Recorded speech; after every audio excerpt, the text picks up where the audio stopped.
존경하는 국민 여러분, 저는 오늘 비상계엄에 관한 입장을 밝히기 위해 이 자리에 섰습니다.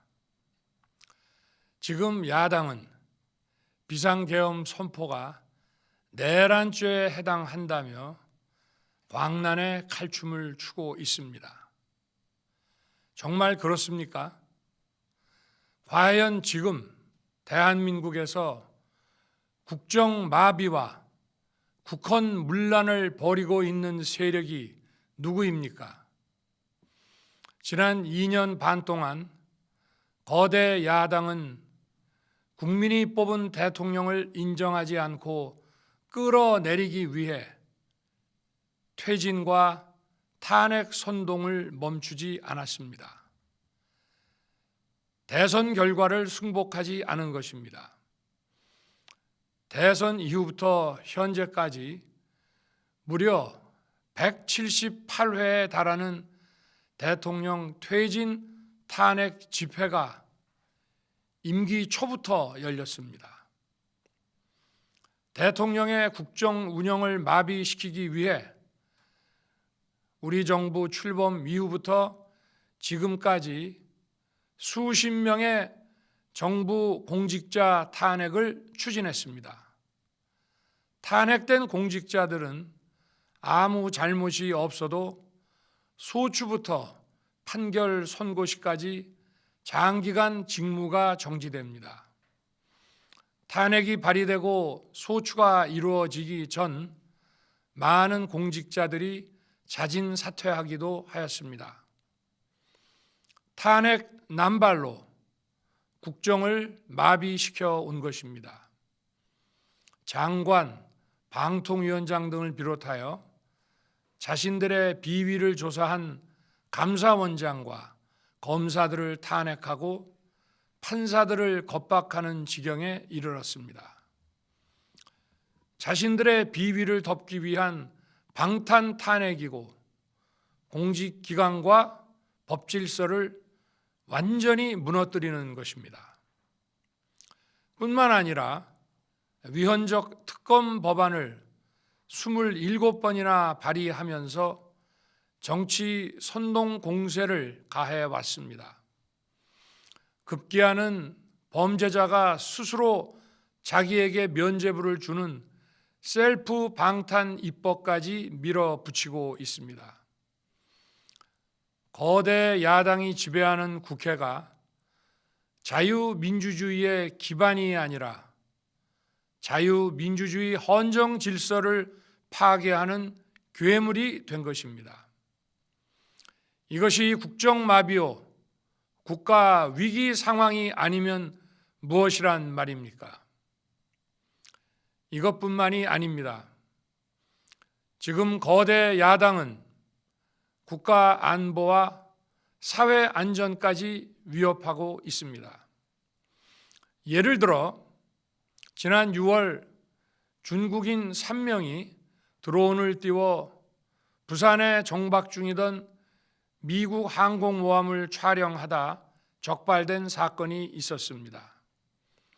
이들의 스마트폰과 노트북에서는 최소 2년 이상 한국의 군사시설들을 촬영한 사진들이 발견됐습니다.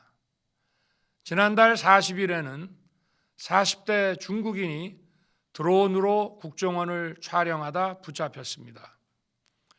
이 사람은 중국에서 입국하자마자 곧장 국정원으로 가서 이 같은 일을 벌인 것으로 확인됐습니다.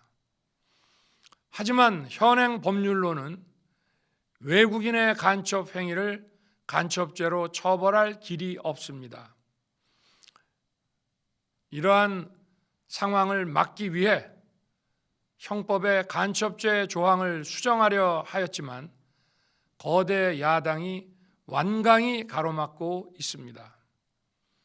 지난 정권 당시 국정원의 대공수사권을 박탈한 것도 모자라서 국가보안법 폐지도 시도하고 있습니다. 국가 안보를 위협하는 간첩을 잡지 말라는 것 아닙니까?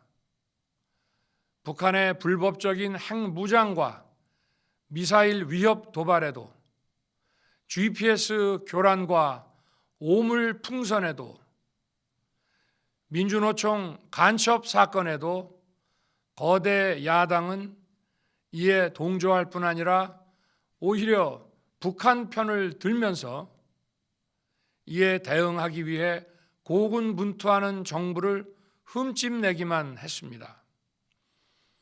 북한의 불법 핵 개발에 따른 UN 대북 제재도 먼저 풀어야 한다고 주장합니다.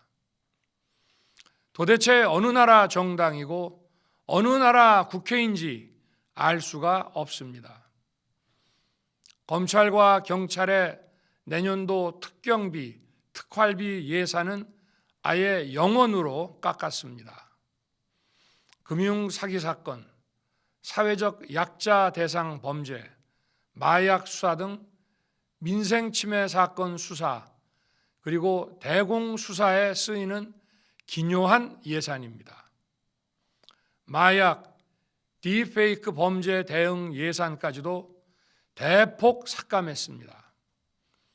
자신들을 향한 수사 방해를 넘어 마약 수사, 조폭 수사와 같은 민생사범 수사까지 가로막는 것입니다. 대한민국을 간첩 천국, 마약 소굴, 조폭 나라로 만들겠다는 것 아닙니까? 이런 사람들이야말로 나라를 망치려는 반국가 세력 아닙니까? 그래놓고 자신들의 특권을 유지하기 위한 국회 예산은 오히려 늘렸습니다.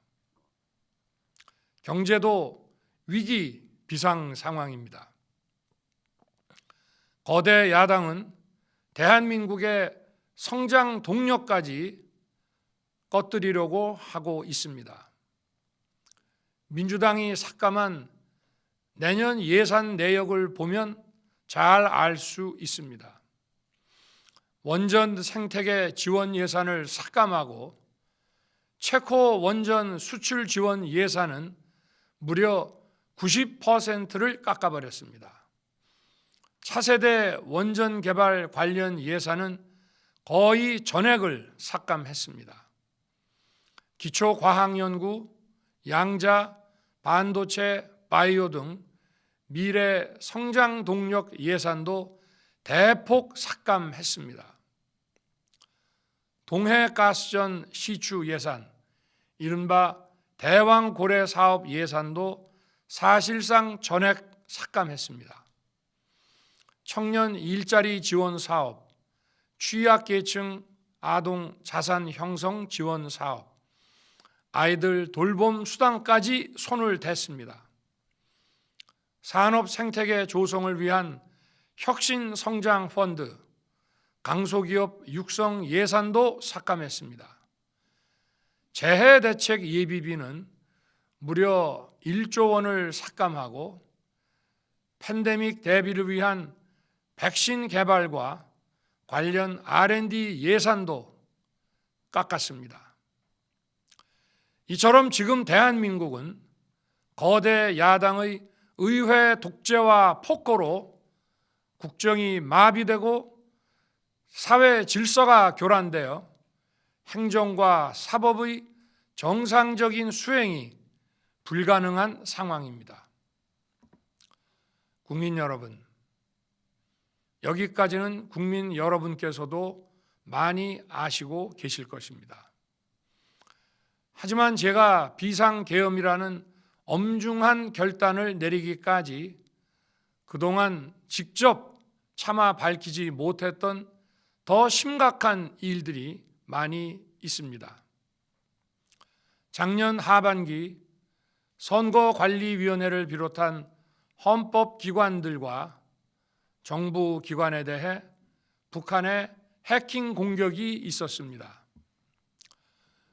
국가정보원이 이를 발견하고 정보 유출과 전산 시스템 안전성을 점검하고자 했습니다. 다른 모든 기관들은 자신들의 참관하에 국정원이 점검하는 것에 동의하여 시스템 점검이 진행되었습니다. 그러나 선거관리위원회는 헌법기관임을 내세우며 완강히 거부하였습니다. 그러다가 선관위의 대규모 채용 부정 사건이 터져 감사와 수사를 받게 되자 국정원의 점검을 받겠다고 한 발 물러섰습니다. 그렇지만 전체 시스템 장비의 아주 일부분만 점검에 응하였고 나머지는 불응했습니다. 시스템 장비 일부분만 점검했지만 상황은 심각했습니다. 국정원 직원이 해커로서 해킹을 시도하자 얼마든지 데이터 조작이 가능하였고 방화벽도 사실상 없는 것이나 마찬가지였습니다.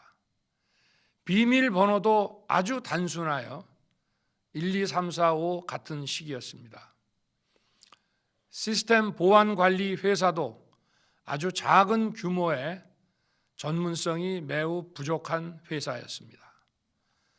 저는 당시 대통령으로서 국정원의 보고를 받고 충격에 빠졌습니다. 민주주의 핵심인 선거를 관리하는 전산 시스템이 이렇게 엉터리인데 어떻게 국민들이 선거 결과를 신뢰할 수 있겠습니까? 선관위도 국정원의 보안 점검 과정에 입회하여 지켜보았지만 자신들이 직접 데이터를 조작한 일이 없다는 변명만 되풀이할 뿐이었습니다.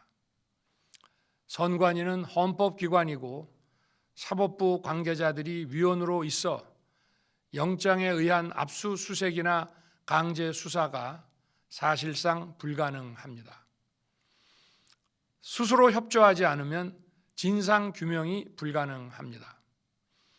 지난 24년 4월 총선을 앞두고도 문제 있는 부분에 대한 개선을 요구했지만 제대로 개선되었는지는 알 수 없습니다. 그래서 저는 이번에 국방장관에게 선관위 전산 시스템을 점검하도록 지시한 것입니다. 최근 거대 야당 민주당이 자신들의 비리를 수사하고 감사하는 서울중앙지검장과 검사들, 헌법기관인 감사원장을 탄핵하겠다고 하였을 때 저는 이제 더 이상은 그냥 지켜볼 수만 없다고 판단했습니다. 뭐라도 해야 되겠다고 생각했습니다. 이들은 이제 곧 사법부에도 탄핵의 칼을 들이댈 것이 분명했습니다. 저는 비상계엄령 발동을 생각하게 되었습니다. 거대 야당이 헌법상 권한을 남용하여 위헌적 조치들을 계속 반복했지만 저는 헌법의 틀 내에서 대통령의 권한을 행사하기로 했습니다. 현재의 망국적 국정마비 상황을 사회 교란으로 인한 행정사법의 국가기능 붕괴 상태로 판단하여 계엄령을 발동하되 그 목적은 국민들에게 거대 야당의 반국가적 패악을 알려 이를 멈추도록 경고하는 것이었습니다. 그럼으로써 자유민주주의 헌정질서의 붕괴를 막고 국가 기능을 정상화하고자 하였습니다.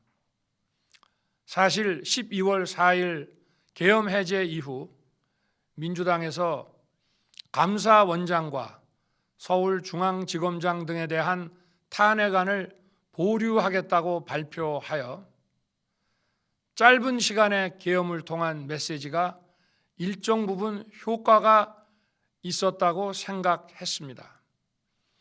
그러나 이틀 후 보류하겠다던 탄핵 소추를 그냥 해버렸습니다. 비상계엄의 명분을 없애겠다는 뜻이었습니다.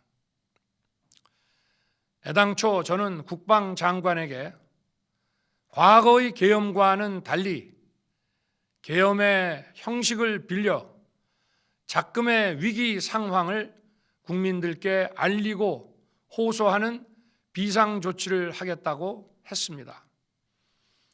그래서 질서 유지에 필요한 소수의 병력만 투입하고 실무장은 하지 말고 국회의 계엄 해제 의결이 있으면 바로 병력을 철수시킬 것이라고 했습니다.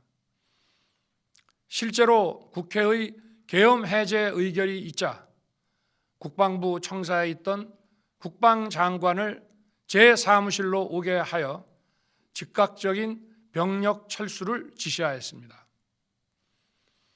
제가 대통령으로서 발령한 이번 비상조치는 대한민국의 헌정 질서와 국헌을 망가뜨리려는 것이 아니라 국민들에게 망국의 위기 상황을 알려드려 헌정 질서와 국헌을 지키고 회복하기 위한 것입니다.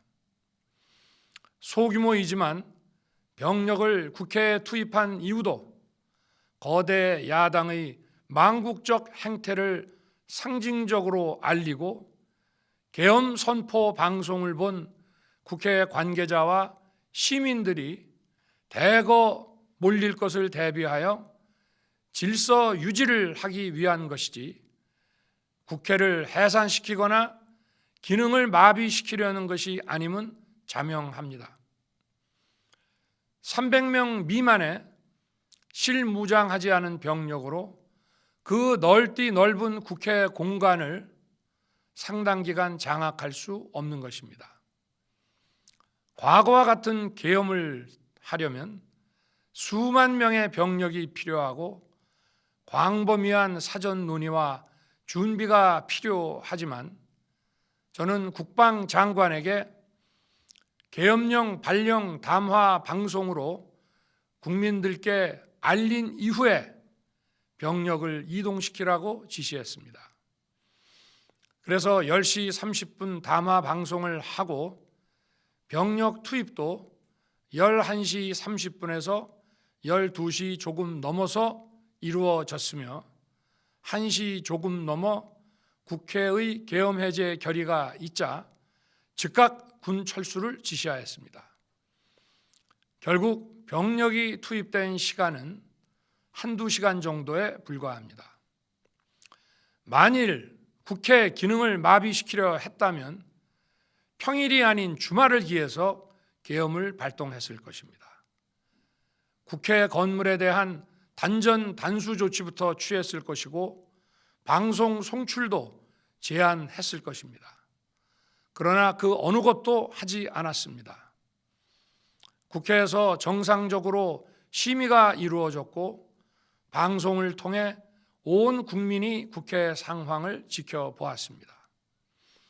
자유민주 헌정 질서를 회복하고 수호하기 위해 국민들께 망국적 상황을 호소하는 불가피한 비상조치를 했지만 사상자가 발생하지 않도록 안전사고 방지에 만전을 기하도록 하였고 사병이 아닌 부사관 이상 정예 병력만 이동시키도록 한 것입니다.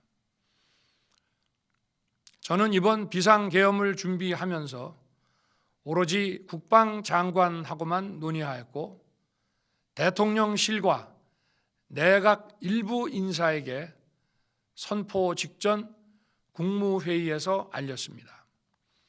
각자의 담당 업무 관점에서 우려되는 반대 의견 개진도 많았습니다. 저는 국정 전반을 보는 대통령의 입장에서 현 상황에서 이런 조치가 불가피하다고 설명했습니다. 군 관계자들은 모두 대통령의 비상계엄 발표 이후 병력 이동 지시를 따른 것이니만큼 이들에게는 전혀 잘못이 없습니다. 그리고 분명히 말씀드리지만 저는 국회 관계자의 국회 출입을 막지 않도록 하였고, 그래서 국회의원과 엄청나게 많은 인파가 국회 마당과 본관, 본회의장으로 들어갔고 계엄해제 안건 심의도 진행된 것입니다.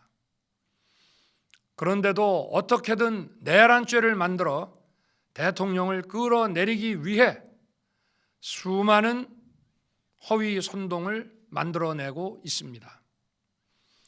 도대체 2시간짜리 내란이라는 것이 있습니까? 질서 유지를 위해 소수의 병력을 잠시 투입한 것이 폭동이란 말입니까? 거대 야당이 거짓 선동으로 탄핵을 서두르는 이유가 무엇이겠습니까? 단 하나입니다. 거대 야당 대표의 유죄 선고가 임박하자 대통령의 탄핵을 통해 이를 회피하고 조기 대선을 치르려는 것입니다. 국가 시스템을 무너뜨려서라도 자신의 범죄를 덮고 국정을 장악하려는 것입니다. 이야말로 국헌문란 행위 아닙니까? 저를 탄핵하든 수사하든 저는 이에 당당히 맞설 것입니다. 저는 이번 계엄 선포와 관련해서 법적, 정치적 책임 문제를 회피하지 않겠다고 이미 말씀드린 바 있습니다. 저는 대통령 취임 이후 지금까지 단 한순간도 개인적인 인기나 대통령 임기, 자리 보존에 연연해 온 적이 없습니다. 자리 보존 생각만 있었다면 국헌문란 세력과 구태여 맞서 싸울 일도 없었고 이번과 같이 비상계엄을 선포하는 일은 더더욱 없었을 것입니다. 5년 임기 자리 지키기에만 매달려 국가와 국민을 외면할 수 없었습니다. 저를 뽑아주신 국민의 뜻을 저버릴 수 없었습니다. 하루가 멀다 하고 다수의 힘으로 입법 폭거를 일삼고 오로지 방탄에만 혈안되어 있는 거대 야당의 의회 독재에 맞서 대한민국의 자유민주주의와 헌정 질서를 지키려 했던 것입니다. 그 길밖에 없다고 판단해서 내린 대통령의 헌법적 결단이자 통치 행위가 어떻게 내란이 될 수 있습니까? 대통령의 비상계엄 선포권 행사는 사명권 행사, 외교권 행사와 같은 사법심사의 대상이 되지 않는 통치 행위입니다. 국민 여러분, 지금 야당은 저를 중범죄자로 몰면서 당장 대통령직에서 끌어내리려 하고 있습니다. 만일 망국적 국헌문란 세력이 이 나라를 지배한다면 어떤 일이 벌어지겠습니까? 위헌적인 법률, 셀프 면죄부 법률, 경제 폭망 법률들이 국회를 무차별 통과해서 이 나라를 완전히 부술 것입니다. 원전산업, 반도체 산업을 비롯한 미래 성장 동력은 고사될 것이고 중국산 태양광 시설들이 전국의 살림을 파괴할 것입니다. 우리 안보와 경제의 기반인 한미 동맹, 한미일 공조는 또다시 무너질 것입니다. 북한은 핵과 미사일을 고도화하여 우리의 삶을 더 심각하게 위협할 것입니다. 그러면 이 나라 대한민국의 미래가 어떻게 되겠습니까? 간첩이 활개치고 마약이 미래 세대를 망가뜨리고 조폭이 설치는 그런 나라가 되지 않겠습니까? 지금껏 국정 마비와 국헌 문란을 주도한 세력과 범죄자 집단이 국정을 장악하고 대한민국의 미래를 위협하는 일만큼은 어떤 일이 있어도 막아야 합니다. 저는 끝까지 싸울 것입니다. 국민 여러분, 국정 마비의 망국적 비상 상황에서 나라를 지키기 위해, 국정을 정상화하기 위해 대통령의 법적 권한으로 행사한 비상계엄 조치는 대통령의 고도의 정치적 판단이고 오로지 국회의 해제 요구만으로 통제할 수 있는 것입니다. 이것이 사법부의 판례와 헌법학계의 다수 의견임을 많은 분들이 알고 있습니다. 저는 국회 해제 요구를 즉각 수용했습니다. 계엄 발령 요건에 관해 다른 생각을 가지고 계신 분들도 있습니다만, 나라를 살리려는 비상 조치를 나라를 망치려는 내란 행위로 보는 것은 여러 헌법학자와 법률가들이 지적하는 바와 같이 우리 헌법과 법 체계를 심각한 위험에 빠뜨리는 것입니다. 저는 묻고 싶습니다. 지금 여기저기서 광란에 칼춤을 추는 사람들은 나라가 이 상태에 오기까지 어디서 도대체 무엇을 했습니까? 대한민국의 상황이 위태롭고 위기에 놓여 있다는 생각도 전혀 하지 않았다는 말입니까? 공직자들에게 당부합니다. 엄중한 안보 상황과 글로벌 경제 위기에서 국민의 안전과 민생을 지키는 일에 흔들림 없이 매진해 주시기 바랍니다.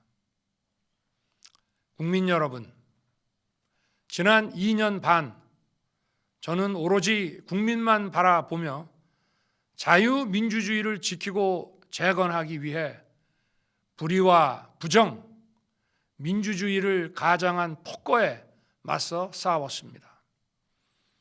피와 땀으로 지켜온 대한민국, 우리의 자유민주주의를 지키는 길에 모두 하나가 되어 주시길 간곡한 마음으로 호소드립니다. 저는 마지막 순간까지 국민 여러분과 함께 싸우겠습니다. 짧은 시간이지만 이번 계엄으로 놀라고 불안하셨을 국민 여러분께 다시 한번 사과드립니다. 국민 여러분에 대한 저의 뜨거운 충정만큼은 믿어 주십시오. 감사합니다. 이번 영상을 만든 PD가 추천하는 영상도 보고 가세요. 스브스 뉴스의 다른 영상을 즐기시려면 구독 버튼을 꼭 눌러주세요.